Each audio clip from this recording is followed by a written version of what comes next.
धीरेन्द्र शास्त्री की बनवासी राम कथा के खिलाफ सर्व आदिवासी समाज की ओर से दायर की गई याचिका कोर्ट ने खारिज कर दी है। बहस के दौरान वकील को कोर्ट ने कड़ी फटकार भी लगाई है। इसके बावजूद सर्व आदिवासी समाज की ओर से उनका विरोध लगातार जारी है। कोर्ट में खारिज हुई इस याचिका पर कथावाचक बाबा धीरेन्द्र शास्त्री ने भी अपनी कथा के पहले दिन टिप्पणी करते हुए याचिकाकर्ता को मिशनरी और बालाघाट के पागल कहकर संबोधित कर दिया, जिसे लेकर सर्व आदिवासी समाज के अध्यक्ष भुवन सिंह कोर्राम ने कहा है कि याचिका में जरूर प्राधिकार को लेकर त्रुटि हुई, लेकिन जिस तरह से जज साहब ने वकील के आर्गूमेंट को ठुकराते हुए कार्यवाही का दबाव बनाया, जिससे हमारे वकील को जो बात रखनी थी वह नहीं रख पाए। कॉन्स्टिट्यूशन जो प्रावधान है वो बता रहा हूं मैं। You talk properly. आप ये आदिवासियों की मान्यता है, कॉन्स्टिट्यूशन में कहां दी है? पढ़ के बताइए। बता रहा हूं ना। हां बताइए। आप सुनने को तैयार है नहीं है, कुछ भी बोले जा रहे हैं जबरदस्ती। अरे let notice be issued for contempt against the council. शुभ नाम बताइए आपका। हाई कोर्ट में नहीं, बस आपको आप कंटेम्प्ट का नोटिस जारी कर रहे हैं, उसका जवाब दीजिएगा। आपको हाई कोर्ट में बहस करने का तरीका नहीं मालूम है। Issue notice against the petitioner council. Shri आपका शुभ नाम बताइए। आर्टिकल 51 में प्रावधान है वो मैं बता रहा हूं। मैंने आपसे सवाल क्या पूछा था? पहले तो आप सुन ही नहीं रहे हैं। इस कथा के पहले हाई कोर्ट में पिटीशन लगाई कि धीरेन्द्र कृष्ण शास्त्री बागेश्वर सरकार को यहाँ मत भेजो जंगल में, वरना वनवासी आदिवासी लोग विचलित हो जाएंगे। हमें उल्टा लग रहा कि उनकी अब ठटली बढ़ गई। क्या उन्हें लग रहा था कि रुक जाएगी, पर सच ये है विरोध करने वाले भी कुछ अंग्रेज ही हैं। आर्टिकल 13(3) का में रूढ़ी प्रथा और परंपरा, रीति रिवाज और वहाँ की जो हमारी गोंगो पद्धति है उसके संरक्षण के लिए वहाँ हम आदिवासियों को पूरा संविधान में प्रावधान दिया गया है। और आर्टिकल 13 को अगर जज साहब अच्छे से सुन लिए होते, उस पर स्टडी कर लिए होते, तो शायद हमारी जो परिस्थितियाँ जो बनी हैं, जो उनको खारिज करने के लिए जो उन्होंने दूसरे जैसे कि उन्होंने कहा कि भाई सर्व आदिवासी समाज का ऑथराइजेशन दीजिए, वो थोड़ी सी त्रुटि हुई, वो दिखा नहीं पाए और उसको लेकर ही उन्होंने हमारी जो याचिका है उसको खारिज करके और रीपिटिशन दायर करने के लिए उन्होंने आदेश किया। लेकिन जज का जिस प्रकार से रवैया हमारे जो पिटिशन के लिए जो आर्गूमेंट करने के लिए जो वकील थे उनके साथ में जो मिसबिहेव किया, उन्हें बहुत ज़्यादा प्रेशराइज़ कर दिया और इस प्रेशराइज़ करने से कहीं ना कहीं जो हमारे जो वकील अपनी बात को रखना चाह रहे थे वो रख नहीं पाए। ये एक चीज़ हुई है और कहीं ना कहीं हमें तो संदेह भी हो रहा है कि इस प्रकार से जज का जो व्यवहार है वो आदिवासियों के मामले में एक वाकई एक प्रश्न चिन्ह लगाता है।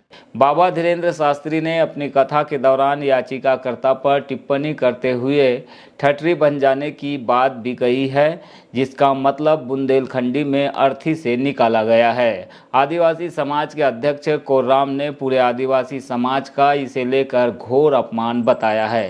धीरेन्द्र शास्त्री जो वहाँ पे जो कथा कर रहे हैं, वहाँ पे अभी फिर उन्होंने विवादित बयान दिया है कि यहाँ बालाघाट के पागलों और जंगल के पागलों तक कहा है और यहाँ की जनता को उन्होंने जो पागलों का जो दर्जा दिया है और उसके साथ साथ पिटीशन दायर करने वालों की पिटीशन निरस्त हो गई। तो जो पिटीशन दायर हमारा पूरा समाज मिलके किया है उस समाज को की ठठरी बन जाए, यानी ठठरी एक बुंदेलखंड में कहा जाता है कि उसकी अर्थी उड़ जाए, यानी इतना घोर अपमान करते हुए पिटीशन दायर करता है। भाई जिसको ऑब्जेक्शन होगा वो पिटीशन दायर कर सकता है, ये संविधान में अधिकार प्राप्त हैं हम लोग। पंडित धीरेन्द्र शास्त्री ने अपने कथावाचन के दौरान बालाघाट में भी हिंदू राष्ट्र का राग अलापा है। उन्होंने वनवासियों से हिंदू राष्ट्र का साथ देने की अपील की, जिस पर भी सर्व आदिवासी समाज के अध्यक्ष भुवन सिंह कोर्राम ने बाबा को जवाब दिया है। कोर्राम ने कहा है कि यदि वे हिंदू राष्ट्र की मांग कर रहे हैं तो हम भी संविधान बनने के पहले जो गोंडवाना लैंड हुआ करता था उसकी मांग करेंगे। साथ में भाषा के आधार पर बने राज्यों में आदिवासियों की बोली भाषा के तहत भी 3 अलग-अलग राज्य बनाए जाने पर जोर देंगे। तुम उस वंश के हो, उस खानदान के हो कि तुम्हारी पूर्वज की पीढ़ी ने भगवान राम का साथ जिस प्रकार दिया था, अब हम प्रार्थना करेंगे, अब तुम्हारी फिर जरूरत है, अब तुम्हें हिंदू राष्ट्र का साथ देना पड़ेगा। जो 1950 का संविधान लागू हुआ है उसके बाद से हमें इसमें धर्मनिरपेक्ष राष्ट्र घोषित किया गया है और इसके पहले तो हम यहाँ के मूल निवासी हैं, इस देश के मालिक हैं और हमारा जो गोंडवाना लैंड है उसके हम निवासरत लोग हैं। इंडिया और जो भारत है वो तो बाद में बना, लेकिन जिस प्रकार से ये हिंदू राष्ट्र की घोषणा करते हैं, हम भी एक मांग रख सकते हैं गोंडवाना लैंड की। जिस तरह से हम लोगों को इस देश में हम मूल निवासरत होते हुए सारे संविधान में हमें अधिकार दिए गए हैं, और हमारी जो पहचान है, जो रूढ़ी जन को लेकर हम शासित होते हैं, जो संविधान से पहले हमारी जो रूढ़िगत जो प्रथाएं चली आ रही हैं, उसको विधि का बल हमें मिला हुआ है। ना सुप्रीम कोर्ट ना हाई कोर्ट उसके लिए उसमें किसी प्रकार का जज नहीं कर सकते। ऐसी व्यवस्था हम लोग को दी गई है, लेकिन बड़ी विडंबना है इस देश में कि हम लोगों के साथ में ना ही न्याय मिल पा रहा है, ना ही हमारे को मौलिक अधिकार मिल पा रहे हैं, और ना ही मूलभूत सेवाएं मिल रही है। और इसीलिए यहाँ इस देश में जो तरह दूसरे अंचलों में, जैसे राजस्थान में भील हैं, वैसे ही झारखंड में संथाल है, मुंडा है, हो हैं, ऐसे ही नॉर्थ ईस्ट में हैं। तो ये जो मांग इसीलिए उठ रही है कि केंद्र इस देश की जो व्यवस्था है, इस देश में जो जितनी सरकारें आए हैं, उससे कहीं ना कहीं वो संतुष्ट नहीं है।